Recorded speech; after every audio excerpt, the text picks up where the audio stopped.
Hello दोस्तों, welcome back to एग्जामस्टर। मैं हूं विकास स्मिथ और आज हम पढ़ेंगे नोट फॉर प्रॉफिट ऑर्गेनाइजेशन का very short answer type questions. तो चलिए एक एक करके हम इन क्वेश्चनों को देखते हैं। इसके पहले एक वीडियो अपलोड हो चुका है जिसको आप देख लें। चलिए, फर्स्ट क्वेश्चन है, आयगत प्राप्ति के दो उदाहरण दीजिए। आयगत प्राप्ति के दो उदाहरण दीजिए। यहाँ पे आंसर भी सबका लिखा हुआ है और हम लोग इसको समझते भी जाते हैं। ठीक है, तो पहला जो एग्जाम्पल है उसका है चंदा, जिसको हम लोग सब्सक्रिप्शन भी बोलते, सॉरी डोनेशन बोलते हैं, और प्रवेश शुल्क इंट्रेंस बोलते हैं। और अगर हम बात करें तो अलग अलग और भी प्राप्ति हो सकता है, जैसे रेंट रिसिव्ड, इंटरेस्ट रिसिव्ड, है ना। तो ये सारा एग्जाम्पल इसके अंतर्गत आएगा। मतलब आप ऐसा समझिए कि इनकम एंड एक्सपेंडिचर अकाउंट का ये इनकम के साइड में जितना भी एग्जांपल्स, जितने भी वो आइटम्स लिखे जाते हैं, वो सारे के सारे क्या हैं, तो रिवेन्यू रिसिप्ट से। ठीक है, चलिए नेक्स्ट देखते हैं। यहाँ पे क्या लिखता है, आयगत व्यय के दो उदाहरण दीजिए। आयगत व्यय के, अभी हम लोग जस्ट बात कर रहे थे कि अगर क्रेडिट साइड में सारा आइटम्स जो भी लिखा हुआ है वो अगर रिवेन्यू रिसिप्ट है, तो डेबिट साइड यानी कि एक्सपेंडिचर साइड में जो भी लिखा हुआ है वो सबका सब हमारा क्या है, रिवेन्यू पेमेंट है, यानी कि रिवेन्यू एक्सपेंडिचर है, जैसे कि सैलरी, रेंट, डिप्रिसिएशन, ठीक है, वेजेज, अलग अलग और भी आइटम आ सकता है। ठीक, चलिए नेक्स्ट क्वेश्चन की ओर आते हैं। यहाँ लिखता है पूंजीगत व्यय के दो उदाहरण दीजिए। पूंजीगत व्यय के दो उदाहरण दीजिए। पूंजीगत व्यय क्या होता है, तो अगर हम देखें तो रिसिप्ट एंड पेमेंट अकाउंट में एक तरफ होता है रिसिप्ट और दूसरी तरफ होता है पेमेंट। पेमेंट में हम दो आइटम्स को लिखते हैं, एक आयगत और एक पूंजीगत। तो पूंजीगत में वह आइटम आता है जैसे लैंड खरीद रहे हैं, बिल्डिंग खरीद रहे हैं, फर्नीचर खरीद रहे हैं, मोटर कार खरीद रहे हैं। ठीक है, तो ये सारा का सारा जो एग्जाम्पल है वो हमारा क्या है, तो पूंजीगत एक्सपेंडिचर का एग्जाम्पल है, और जिसको हम लोग बैलेंस शीट का लायबिलिटी साइड में दिखाते हैं। तो यहाँ पे देखिए लिखा हुआ है purchase of book, investment etcetera. ठीक है, उसके बाद आइए पूंजीगत प्राप्ति के दो उदाहरण दीजिए। पूंजीगत प्राप्ति, तो पूंजीगत प्राप्ति के अंतर्गत आएगा आपका लेगसी और स्पेशल डोनेशन। ठीक, नेक्स्ट क्वेश्चन की ओर आते हैं। प्राप्ति एवं भुगतान खाते में अस्थायी संपत्तियों पर ह्रास को नहीं दर्शाया जाता, क्यों? ठीक है, क्योंकि आपको हम पहले बोला, जो ये क्या बोलते हैं चैप्टर हम बता रहे थे फर्स्ट क्लास, उसमें क्या बताए थे कि वहां पे सिर्फ नगद लेन देनों का ही लेखा करते हैं, ये कैश बुक का सारांश होता है। ठीक है, तो इस प्रकार का जो नॉन मॉनेटरी आइटम्स होता है हम उसका लेखा वहां पे नहीं कर सकते हैं। तो क्या आ गया इसमें, प्राप्ति एवं भुगतान खाते में केवल नगद लेन देनों का ही लेखा होता है। देखिए वही बात लिखा हुआ, ह्रास एक गैर रोकड़ मद है जिसके कारण इसे प्राप्ति एवं भुगतान खाते में नहीं दिखाया जा सकता है। ठीक है, चलिए नेक्स्ट क्वेश्चन की ओर आते हैं। Depreciation on fixed assets is note, sorry वही क्वेश्चन है ना, हाँ। नेक्स्ट क्वेश्चन में आते हैं। देखिए नेक्स्ट क्वेश्चन में क्या लिखता है कि अलाभकारी संस्थाओं के वित्तीय विवरण में सम्मिलित विभिन्न खातों के नाम लिखिए। आपको पता है, फर्स्ट होता है रिसिप्ट एंड पेमेंट अकाउंट, जिसको हम लोग प्राप्ति एवं भुगतान खाता बोलते हैं। इनकम एंड एक्सपेंडिचर अकाउंट, जिसको आय और व्यय खाता बोलते हैं। और लास्ट में होता है आपका तुलन पत्र या आर्थिक चिट्ठा, जिसको हम लोग बैलेंस शीट के नाम से जानते हैं। ठीक है, तो ये हो गया आपका 6 number question complete. 7 number question पे आते हैं। लिखता है वसीयत क्या है। तो वसीयत वह राशि है जो गैर व्यापारिक संस्थाओं द्वारा किसी व्यक्ति के मरणोपरांत उसके बिल के आधार पर उपहार या दान स्वरूप नगद या संपत्ति के रूप में प्राप्त करता है। यह पूंजीगत प्राप्ति है, इसलिए इसे संस्था के आर्थिक चिट्ठा के दायित्व भाग में दर्शाया जाता है। क्लियर, चलिए नेक्स्ट क्वेश्चन की ओर आते हैं। इसमें क्या लिखता है कि आजीवन सदस्यता शुल्क क्या है। पूछता है आपसे कि आजीवन सदस्यता शुल्क क्या है। तो गैर व्यापारिक संस्थाओं द्वारा एक निश्चित शुल्क लेकर किसी को संस्था की अस्थायी सदस्यता दी जाती है। यह शुल्क सदस्यों से उसके जीवन काल में केवल एक ही बार प्राप्त की जाती है, इसलिए इसे आजीवन सदस्यता शुल्क कहा जाता है, यानी कि लाइफ मेंबरशिप फी। यह एक पूंजीगत प्राप्ति है, इसके कारण इसे आर्थिक चिट्ठे के दायित्व पक्ष में दिखाया जाता है। ठीक है, चलिए नेक्स्ट क्वेश्चन की ओर आते हैं। नेक्स्ट क्वेश्चन में क्या लिखता है, प्राप्ति और भुगतान खाते की एक विशेषता बताइए। तो प्राप्ति और भुगतान खाता क्या है, तो यह एक वास्तविक खाता है, यानी कि रियल अकाउंट है। आय एवं व्यय खाते की एक विशेषता बताइए। आय और व्यय, तो यह कौन सा खाता है, तो यह नॉमिनल अकाउंट है, यानी कि नाममात्र खाता है, और इसमें केवल आयगत प्रकृति के लेन देनों का ही लेखा जोखा करते हैं। ठीक है, तो यहां हम लोग देख लिए 1 से लेकर 10 तक very short answer type questions. अब हम लोग देखेंगे शॉर्ट आंसर टाइप क्वेश्चंस। ठीक है, और ये जो सारा मटेरियल्स हम लोग देख रहे हैं वो है आपका जैक द्वारा क्वेश्चन बैंक जारी किया हुआ है, उससे देख रहे हैं। ठीक है, तो एक बार आप लोग इसको देख लेंगे तो आपके एग्जाम के लिए बहुत ही हेल्पफुल हो जाएगा। चलिए नेक्स्ट क्वेश्चन की ओर आते हैं। यहाँ लिखता है अलाभकारी संस्थाओं से क्या आशय है।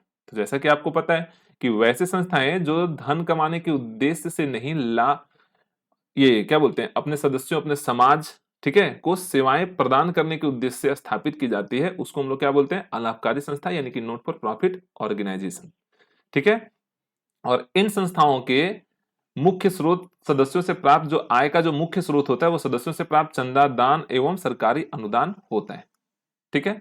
चलिए नेक्स्ट क्वेश्चन की ओर आते हैं। यानी कि प्राप्ति एवं भुगतान खाता का अर्थ स्पष्ट करिए। तो प्राप्ति एवं भुगतान खाता गैर अलाभकारी संस्थाओं द्वारा वर्ष भर में किए गए नगद लेन देनों का सारांश है। जो नगद लेन देन का लेखा हम लोग इस बुक में करते हैं, यानी कि जितना भी नगद लेन देन है उसी का लेखा हम लोग को रिसेप्शन पेमेंट अकाउंट में दिखाना होता है। और ये क्या होता है, तो कैश बुक का सारांश होता है। इसमें आयगत एवं पूंजीगत प्रकृति के सभी प्राप्तियों एवं भुगतानों का अभिलेखन किया जाता है, लेकिन कंडीशन वही है कि वो सबका सब कैसा होना चाहिए, तो नगद में होना चाहिए। इसे रोकड़ बही की तरह ही बनाया जाता है। ठीक है, मतलब एक तरफ सारे प्राप्तियों को लिखते हैं और एक तरफ सारे भुगतान को लिखते हैं। इसके डेबिट पक्ष में प्राप्ति और क्रेडिट पक्ष में भुगतान लिखे जाते हैं। क्लियर है। चलिए देखिए अब क्या बोलता है, आय और व्यय खाते का अर्थ स्पष्ट करिए। ठीक है, तो आय और व्यय खाता एक निश्चित अवधि के लिए आय एवं व्यय का एक संक्षिप्त विवरण है। मतलब कितना आय हुआ और कितना व्यय हुआ उसका एक संक्षिप्त क्या है, ये विवरण है, स्टेटमेंट है। आय एवं व्यय खाता लाभ हानि खाते की तरह ही बनाया जाता है। इसमें आय पक्ष का योग व्यय पक्ष के योग से अधिक होने पर दोनों के अंतर की राशि को अधिशेष कहते हैं या कहलाती है, जिसको हम लोग सरप्लस के नाम से भी जानते हैं। तथा व्यय पक्ष का योग आय पक्ष के योग से अधिक होने पर दोनों के अंतर की राशि घाटा या कमी यानी कि डिफिसिट के नाम से जानते हैं। यह एक नाममात्र खाता यानी कि नॉमिनल अकाउंट है। इसमें केवल चालू वर्ष से संबंधित आयगत प्राप्तियां एवं आयगत भुगतानों का ही लेखा किया जाता है। और ये जो खाता बनता है वो एक्रूअल बेसिस पे बनता है। ठीक है, उपार्जन विधि के अनुसार। चलिए क्वेश्चन नंबर 4 की ओर आते हैं। प्राप्ति एवं भुगतान खाते के उद्देश्य हैं। प्राप्ति एवं भुगतान खाते के क्या उद्देश्य हैं, ये आपसे पूछा है। तो प्राप्ति एवं भुगतान खाता बनाने का मुख्य उद्देश्य एक निश्चित अवधि के सभी नगद लेन देनों को जानना है। ठीक है, कि एक निश्चित अवधि में कितना नगद में लेन देन हुआ ये जानने के लिए हम लोग रिसिप्ट एंड पेमेंट अकाउंट यानी कि प्राप्ति और भुगतान खाता बनाते हैं। प्राप्ति एवं भुगतान खाता चालू वर्ष में कुल नगद या बैंक प्राप्तियों एवं कुल नगद या बैंक भुगतानों की जानकारी प्रदान करता है। प्राप्ति एवं भुगतान खाता प्रबंध के विभिन्न उद्देश्यों खाता को पूरा करने में सहायक होता है।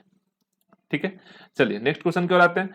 चंदा क्या है, इसकी गणना किस प्रकार की जाती है। तो गैर लाभकारी संस्थाओं के सदस्यों के द्वारा दी जाने वाली सदस्यता शुल्क चंदा कहलाता है। यह गैर अलाभकारी संस्थाओं के लिए आय का मुख्य स्रोत है। इसे प्राप्ति एवं भुगतान खाते के डेबिट अर्थात प्राप्ति में दर्शाया जाता है।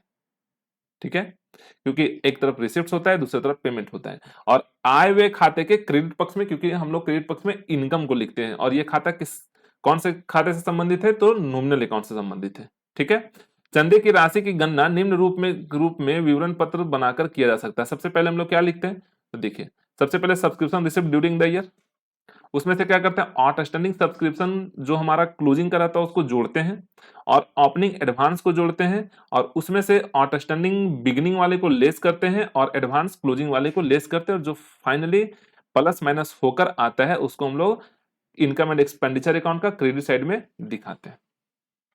ठीक है, तो ये क्या बोलते हैं, सब्सक्रिप्शन निकालने का कैलकुलेशन है। ठीक है, चलिए नेक्स्ट क्वेश्चन है, पूंजी निधि या कोष क्या है, इसकी गणना किस प्रकार की जाती है। तो गैर लाभकारी संस्थाओं के प्रारंभिक संपत्तियों के योग में से प्रारंभिक दायित्वों के योग को घटाने के पश्चात जो राशि प्राप्त होती है उसे पूंजी निधि या कोष कहते हैं।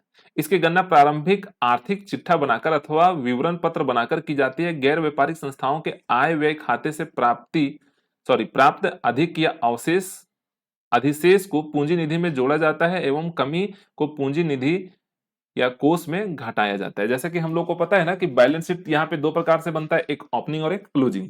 तो ओपनिंग वाले में सारे एसेट्स को जोड़ने के बाद सारे लायबिलिटीज को घटाएंगे तो जो राशि आता है उसी को हम लोग क्या बोलते हैं, कैपिटल फंड बोलते हैं।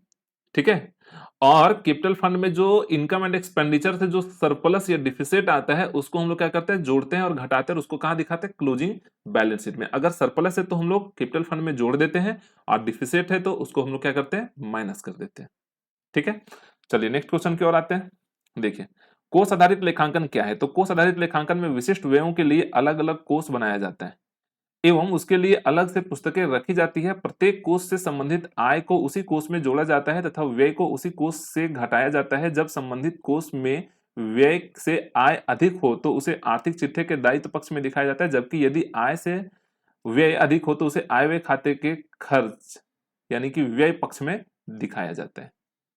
ठीक है, चलिए नेक्स्ट क्वेश्चन की ओर आते हैं। क्या लिखता है? अलाभकारी संस्थाओं की विशेषताओं का उल्लेख करिए। क्या क्या विशेषताएं? तो इन संस्थाओं का उद्देश्य लाभ कमाना नहीं बल्कि क्या करना है? अपने सदस्यों अपने समाज को सेवाएं प्रदान करना है, फ्री में या नाम मात्र का शुल्क लेकर। इसकी स्थापना ट्रस्ट, क्लब या संघ के रूप में की जाती है। इसकी आय का मुख्य स्रोत सदस्य से प्राप्त चंदा, दान और सरकारी अनुदान होता है। इसके द्वारा वित्तीय विवरण के रूप में प्राप्तियों, भुगतान खाता, आय व्यय खाता और आर्थिक चिट्ठा तैयार किया जाता है। ठीक है, चलिए नेक्स्ट क्वेश्चन की ओर आते हैं। यहां लिखता है उपभोग्यजन्य वस्तुओं के लिए चालू वर्ष की राशि ज्ञात करने का एक नमूना दीजिए। तो क्या है? सबसे पहले हम लोग यहाँ पे लिखते हैं payment made for consumable goods, उसमें से ओपनिंग स्टॉक को ऐड करते हैं, एडवांस इन बिगिनिंग को ऐड करते हैं और क्रेडिटर्स एट द एंड को ऐड करते हैं। उसके बाद उसमें से लेस करते हैं closing stock, advance at the end और ओपनिंग क्रेडिटर्स। तो हमारा लास्ट में आता है amount to shown in income and expenditure account को जो बैलेंस दिखाना होता है वो आता है। तो इस प्रकार से हम लोग कंज्यूमेबल गुड्स निकालते हैं। ठीक है, चलिए नेक्स्ट क्वेश्चन की ओर आते हैं। नेक्स्ट क्वेश्चन में क्या बोलता है? आय व्यय खाता और लाभ हानि खाते में अंतर कीजिए।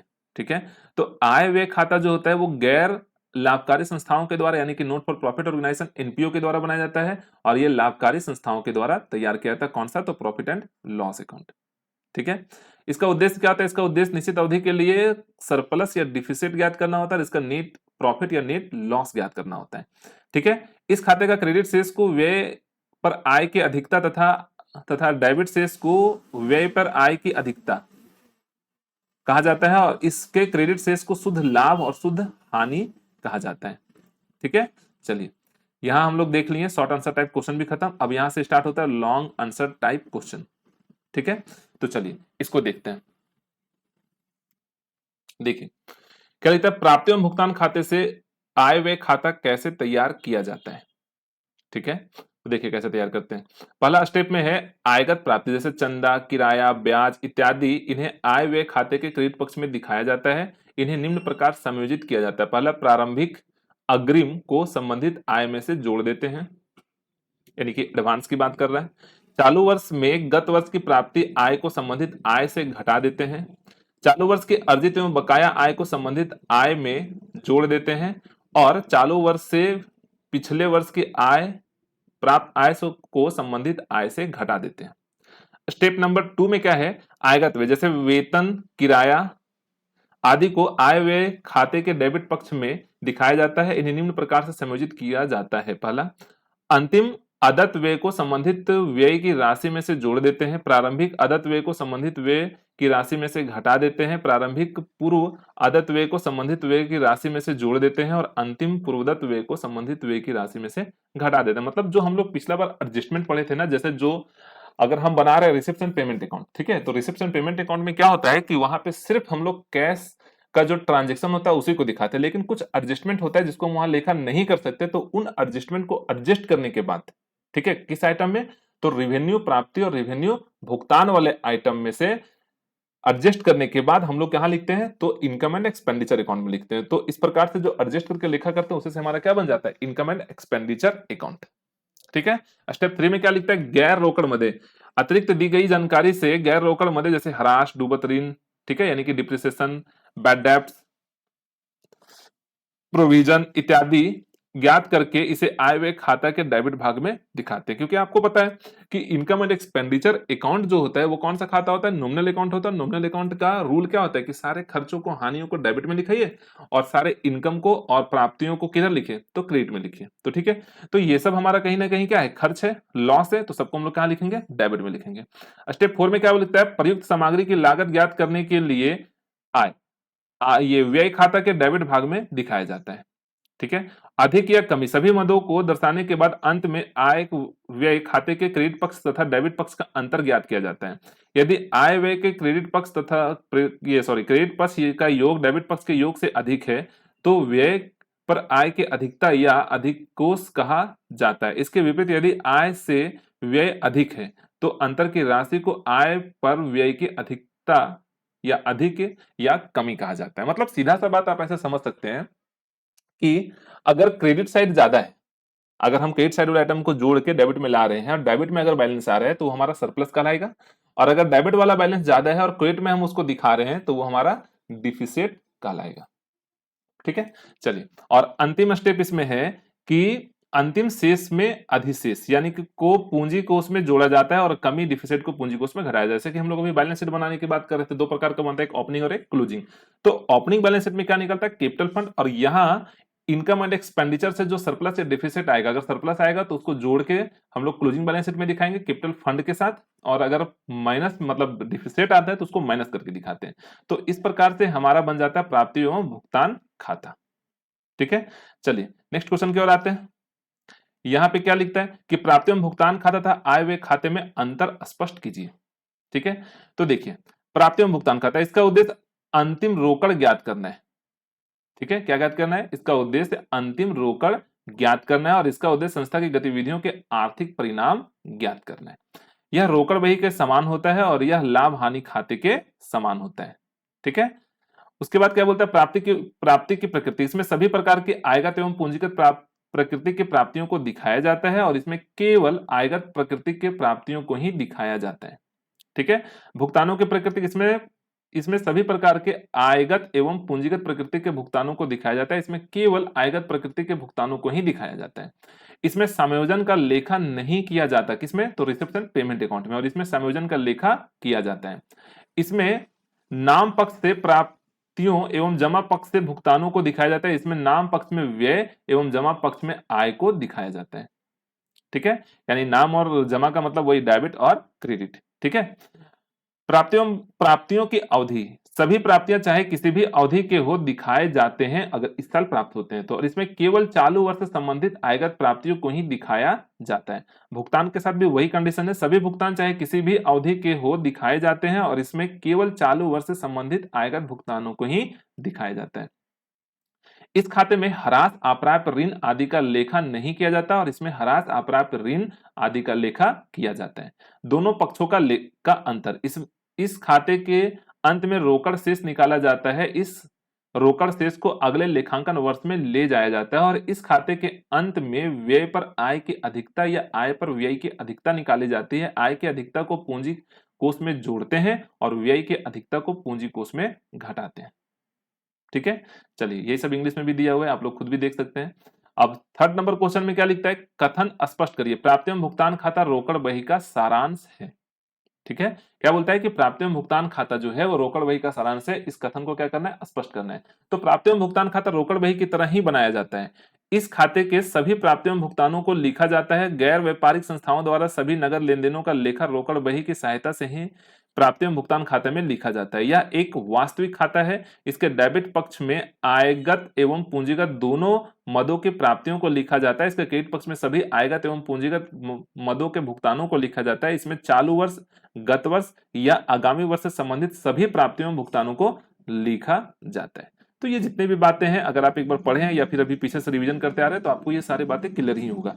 चलिए आगे देखते हैं। इस खाते में केवल रोकड़ प्राप्ति एवं भुगतानों को ही लिखा जाता है, पहले भी हम लोग चर्चा कर चुके हैं। इसमें गैर रोकड़ व्यय जैसे ह्रास, अदत्त व्यय, पूर्वदत्त व्यय, उपार्जित व्यय एवं अनुपर्जित आय का लेखा नहीं किया जा सकता। डिप्रिसिएशन हो गया, आउटस्टैंडिंग एक्सपेंस हो गया, प्रीपेड एक्सपेंस हो गया, एक्यूड इनकम हो गया, है ना, अनइक्यूड इनकम हो गया, ये सब का लेखा जोखा हम लोग इसमें नहीं करते। किसमें, तो रिसेप्शन पेमेंट अकाउंट यानी कि आय प्राप्ति एवं भुगतान खाता। तो बाकी ये सब का लेखा कहां करते हैं, तो इनकम एंड एक्सपेंडिचर अकाउंट यानी कि आय और व्यय खाता में।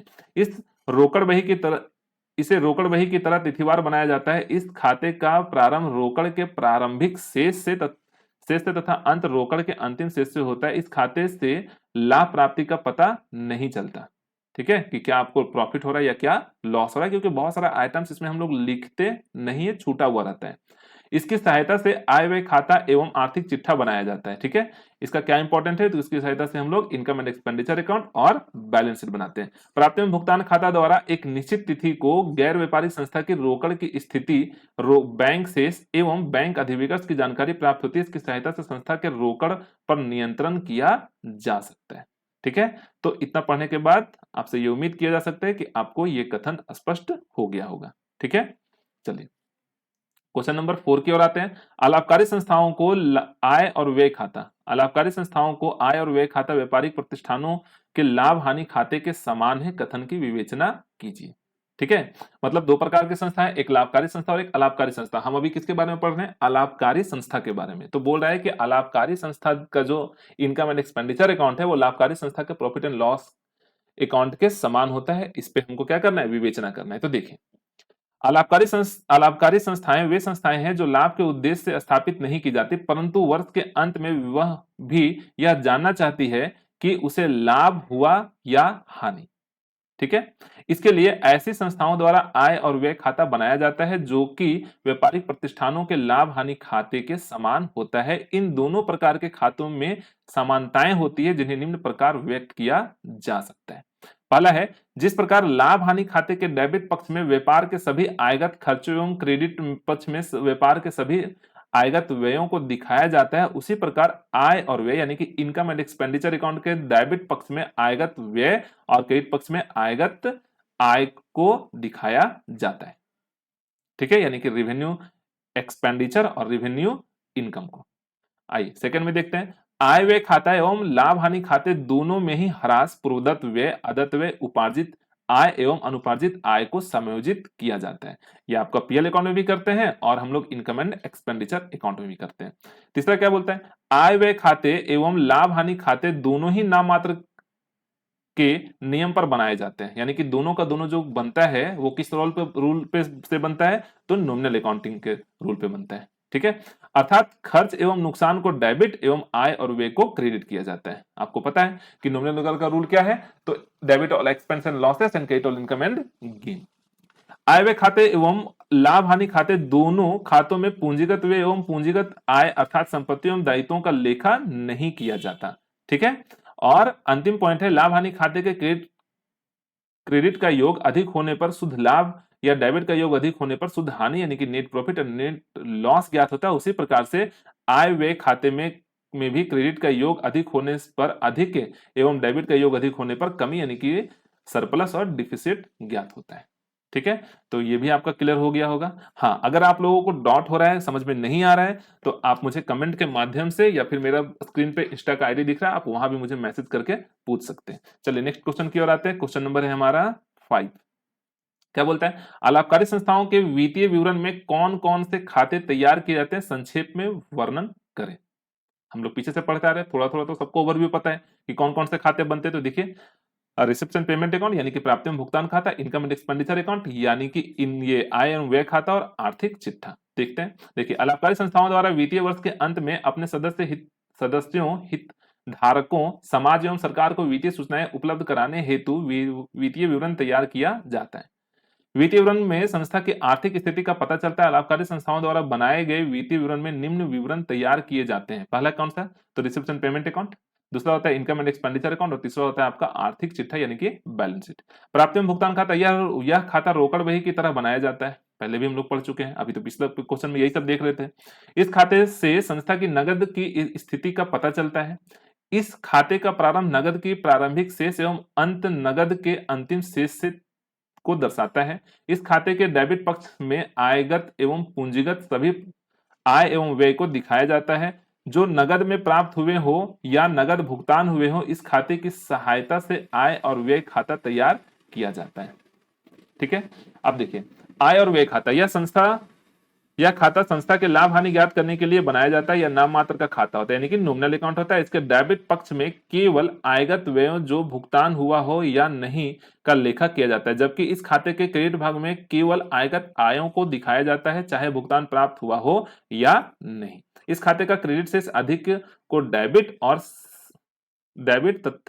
शेष कमी को दर्शाता है।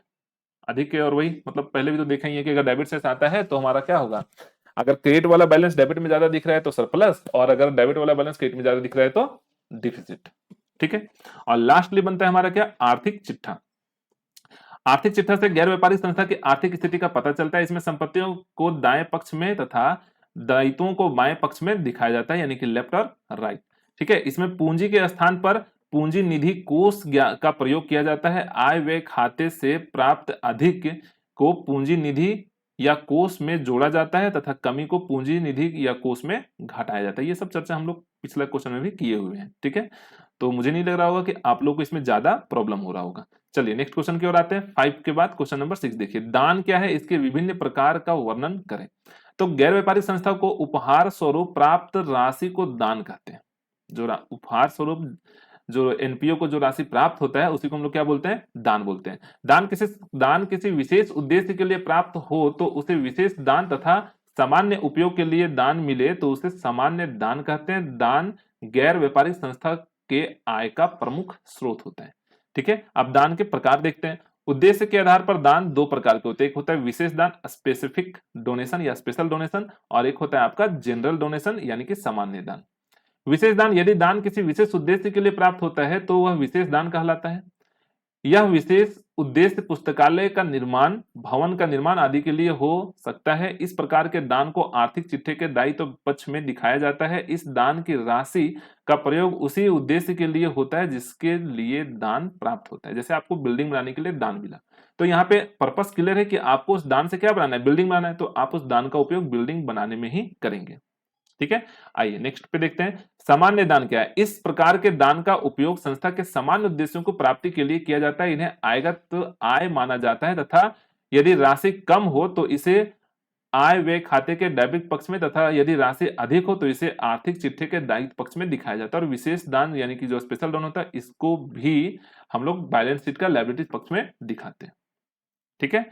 चलिए नेक्स्ट क्वेश्चन की ओर आते हैं। अलाभकारी संस्थाओं के आय के मुख्य स्रोत का वर्णन करिए, ठीक है। इसके आय का मुख्य स्रोत क्या है उस पर चर्चा करना है। तो चंदा या अंशदान या सदस्यता शुल्क यानी कि डोनेशन, ठीक है, या मेंबरशिप फी। यह अलाभकारी संस्था के आय का एक प्रमुख स्रोत है। चंदा सहायता शुल्क है जिसका भुगतान सदस्यों द्वारा वार्षिक आधार पर किया जाता है। यह अलाभकारी संस्था के लिए आयगत प्राप्ति है। इसे आय व्यय खाते के क्रेडिट पक्ष में तथा प्राप्ति में भुगतान खाते के डेबिट पक्ष में दिखाया जाता है। परंतु यदि चंदा किसी विशेष कार्य के लिए प्राप्त किया जाता है तो इसे पूंजीगत प्राप्ति मानना चाहिए और इसे स्थित चिट्ठे के दायित्व पक्ष में दिखाया जाना चाहिए, ठीक है। क्लियर सा बात है। नेक्स्ट है आपका दान। दान भी अलाभकारी संस्था की आय का प्रमुख मद है। दान किसी व्यक्ति, फर्म या कंपनी को उपहार के रूप में प्राप्त होती है। यह नगद या संपत्ति के रूप में प्राप्त हो सकती है। इसे प्राप्ति एवं भुगतान खाते के डेबिट पक्ष में लिखा जाता है। उद्देश्य के आधार पर दान दो प्रकार के होते हैं, ऊपर हम लोग देख चुके हैं, सामान्य दान और विशिष्ट दान। तो इस पर चर्चा नहीं करते, पिछला वाला जो क्वेश्चन था इससे रिलेटेड था, ठीक है। और आइए फिर तीसरा, सरकारी अनुदान एवं सहायता। सरकारी अस्पतालों, सरकारी स्कूलों, महाविद्यालयों, विद्यालयों तथा आर्थिक प्रबंध सरकारी सहायता व अनुदान पर आधारित होता है। सरकारी अनुदान नियमित रूप से वार्षिक आधार पर प्राप्त होता है, इसलिए इसे आयगत प्राप्ति माना जाता है और आयगत खाते के डेबिट पक्ष में क्रेडिट पक्ष में दिखाया जाता है। परंतु अनुदान किसी विशेष कार्य के लिए प्राप्त होता है तो उसे पूंजीगत प्राप्ति माना जाता है। इससे सरकार से पुस्तकालय भवन एवं विज्ञान भवन के लिए प्राप्त अनुदान इन्हें क्रमशः पुस्तकालय भवन कोष तथा विज्ञान भवन कोष में हस्तांतरित किया जाएगा, ठीक है। उसके बाद देखते हैं नेक्स्ट क्वेश्चन, अलाभकारी संस्थाओं के द्वारा निम्न मदों के लिए किए जाने वाले व्यवहार को दर्शाइए। चंदा यानी कि डोनेशन है ना, विशेष दान स्पेशल डोनेशन, अस्थायी परिसंपत्तियों का विक्रय यानी कि फिक्स्ड एसेट्स का सेल का क्या होगा, पुराने साप्ताहिक या पक्षियों का विक्रय, खेलकूद के सामान का विक्रय और आजीवन सदस्यता शुल्क। तो इसको किस प्रकार से दिखाएंगे इस पे चर्चा करना है। देखिए चंदा, यह अलाभकारी संस्थाओं के आय का एक महत्वपूर्ण स्रोत है। चंदा सदस्यता शुल्क है। यह अलाभकारी संस्थाओं के लिए आयगत प्राप्ति है। इसे आय व्यय खाते के क्रेडिट पक्ष में तथा प्राप्ति में भुगतान खाते के डेबिट पक्ष में दिखाया जाता है। परंतु यदि चंदा किसी विशेष कार्य के लिए प्राप्त किया जाता है तो इसे पूंजीगत प्राप्ति माना जाना चाहिए और इसे चिट्ठे में दिखाया जाना चाहिए, ठीक है। अगर वो जनरल डोनेशन है तो हम लोग कहां दिखाएंगे, रिसिप्शन पेमेंट अकाउंट का डेबिट साइड में और इनकम एंड एक्सपेंडिचर अकाउंट का क्रेडिट साइड में यानी कि इनकम के साइड में। और अगर कोई स्पेशल पर्पस के लिए मिला तो आपको कहां दिखाना है, बैलेंस शीट में। देखिए इसका लेखा यहाँ पे करके रखा है ना, रिसिप्शन पेमेंट अकाउंट का सब्सक्रिप्शन दिखा दिया इधर, इसमें इनकम एंड एक्सपेंडिचर में यहाँ दिखाया और अगर स्पेशल हो तो यहाँ दिखाएगा, ठीक है। चलिए ये तो हो गया हमारा चंदा वाला पार्ट खत्म। अब आ जाइए दूसरा। अच्छा ये अलग अलग इंफॉर्मेशन देके रखा है ना। तीसरा आ गया, हम लोग दूसरा देखते हैं, स्पेशल डोनेशन, है ना। यहाँ कहता है किसी विशेष कार्य के लिए पूर्ति के प्राप्त किसी विशेष कार्य की पूर्ति के लिए प्राप्त दान को विशिष्ट दान कहते हैं। देखें, हम लोग जानते हैं इसके बारे में। जैसे अस्पताल के निर्माण के लिए प्राप्त दान, पुस्तकालय निर्माण के लिए प्राप्त दान, मशीन क्रय करने के लिए प्राप्त दान आदि। इस प्रकार का दान बार बार प्राप्त नहीं होता। विशिष्ट दान को पूंजीगत आय माना जाता है, इसलिए इसे प्राप्ति भुगतान खाते के डेबिट पक्ष में दिखाया जाता है और इसे चिट्ठे के दायित्व पक्ष में दिखाया जाता है। ठीक है, देख लीजिए यहाँ पे कैसा लिखा हुआ है ना। एक तो रिसेप्शन पे मैंने कहा, क्योंकि यहाँ पे आयगत और पूंजीगत दोनों प्रकार के आइटम्स को लिखते हैं, कैपिटल एंड रिवेन्यू, है ना, ये रिसिप्ट्स को, तो यह इसलिए हम लोग डोनेशन को यहाँ दिखाएंगे। और इनकम एंड एक्सपेंडिचर अकाउंट में रिवेन्यू रिसिप्ट्स को लिखते हैं, रिवेन्यू ये कैपिटल रिसिप्ट्स को नहीं लिखते हैं। तो कैपिटल रिसिप्ट्स हमारा कहाँ चल जाता है, बैलेंस शीट में। क्लियर है। अब आ जाइए तीसरा नंबर, अस्थायी परिसंपत्तियों का विक्रय। अस्थायी परिसंपत्तियों को जब बेचेंगे तो बेचने से होने वाले प्रॉफिट और लॉस को, ठीक है, हम लोग इनकम एंड एक्सपेंडिचर अकाउंट में, अगर प्रॉफिट होता है तो इनकम के साइड में, लॉस होता है तो एक्सपेंडिचर के साइड में। और अगर रिसिप्ट एंड पेमेंट अकाउंट की बात करें तो हम लोग इसको दिखाएंगे रिसिप्ट साइड में, क्योंकि बेचने से हमारे पास क्या आ रहा है, कैश आएगा। और बैलेंस शीट में जो संपत्ति है उसमें से इसको क्या करेंगे, माइनस कर देंगे। देख लीजिए ये फिगर आपका यहाँ पे दिया हुआ है। ठीक है, चलिए तीसरा के बाद हम लोग चौथा वाला देखते हैं, पुराने पत्रिकाओं का विक्रय। पुराने साप्ताहिक या पक्षिकों को विक्रय से प्राप्त राशि आयगत आय है। इसे प्राप्ति एवं भुगतान खाते में प्राप्ति पक्ष में एवं आय व्यय खाते के आय पक्ष में दर्शाया जाता है, इस प्रकार से। ठीक है, चलिए नेक्स्ट देखते हैं इसका, खेलकूद के सामान का विक्रय। खेलकूद के सामान के विक्रय से प्राप्त राशि आयगत आय है। इसे प्राप्ति एवं भुगतान खाते में प्राप्ति पक्ष में एवं आय व्यय खाते के आय पक्ष में दिखाया जाता है, इस प्रकार से। ठीक है, सिंपल ही है। अब आ जाइए यहाँ, चलिए यहाँ से हमारा थ्योरेटिकल का जितना भी क्वेश्चन था वो कंप्लीट हो गया। अब हम लोग यहां से देखेंगे न्यूमेरिकल क्वेश्चंस। ठीक है, तो इसको हम लोग नेक्स्ट वीडियो में कवर करेंगे। अगर आपको हमारा वीडियो पसंद आ रहा है तो आप हमारे चैनल को सब्सक्राइब करें, लाइक करें और अपने दोस्तों के साथ शेयर करें। और अगर आप डिटेल में ये सारे कोर्स चाहते हैं तो हमारा ऐप जो है एग्जामस्टर, वो प्ले स्टोर पे उपलब्ध है, वहां से डाउनलोड करें और अपने एग्जाम का अच्छे से प्रिपरेशन करें। Thank you.